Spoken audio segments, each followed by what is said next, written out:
त्यासाठी मी सुपेकरकडे गेलो. मग सुपेकरकडे गेलो की त्यांनी दिलं प्लास्टर करून. मग प्लास्टर केलं कुठं ते दम निघतो. मग दम नाही निघाला की मग आलो माघारी. रातच्याला झोपता येईना काहीच करता येईना. रात्री निघाला ते प्लास्टर तोडलं. मग काय केलं? मग पुन्हा खालकरकडे गेलो. हां. खालकरकडे गेलो की तिथं म्हणलं आम्ही सुपेकर गेलो. त्यांनी प्लास्टर केलं. हां. आणि मी म्हणतोय आत रक्त साचलं ते रक्त काढायचा प्रयत्न करा. हां. हे प्लास्टर करू नका. हां. पण त्यांनी प्लास्टर केलं म्हणलं आणि मला ती तोडावं लागलं. मग काय केलं आणि परत? मग खालकर साहेब म्हणलं ते काही असलं तरी तुम्हाला प्लास्टरच करावं लागेल. मग मी म्हणलं प्लास्टर तर मी केलं तर म्हणलं ती तोडून माघारी आलो इकडं. तुमचं नाव सांगितलं एक जणांनी म्हणून मी आलो. हां. मग काय केलं? ते म्हणलं दोन्ही असले तरी तुम्हाला प्लास्टरच करावं लागेल त्याशिवाय पर्यायच नाही.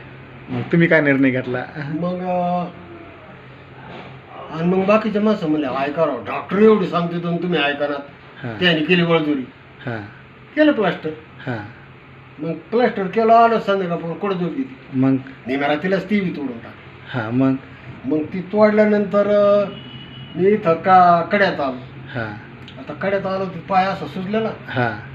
ती म्हणत तुमचं पायच तोडावं लागेल. हां. कोण बोललं? आपली साधारण माणसं पायच तोडावं लागेल म्हणले. आता काही इलाज नाही त्याला. आणि मी एक जण इथंच साधते म्हणून एक पोर आहे आमच्या इथला जमीन घेतलेली इथं स्टँडच्या पलीकडं. ते म्हणला अहो इथं अभ्यास करा. ते आपलं नवीन डॉक्टर आलेत वालेकर आणि त्यांच्याजवळ त्या आळ्या येतात आणि त्या आळ्या सोडून बघू आपण ते रक्त आतलं काढ त्यांना. आणि मला चला म्हणलं आलं. मग ह्यांची आमची ओळख निघाली. तिकडं आमचा मावस भावाचा पोऱ्या आरून ती एकत्र शिकायला होते तिकडे नांदूरला. आणि मग त्यांना म्हणलं सोडा बा आळ्या. मग त्यांनी सोडा आळ्या. मग आळ्या दररोज चार दोन आळ्या रोज सोडी. दोन तीन येऊ 16 आळ्या सोडल्या. 16 आळ्या सोडल्या तर 16ने जवळजवळ ती औषध रक्त घेतलं ना वर काढून झालं पाय क्लिअर.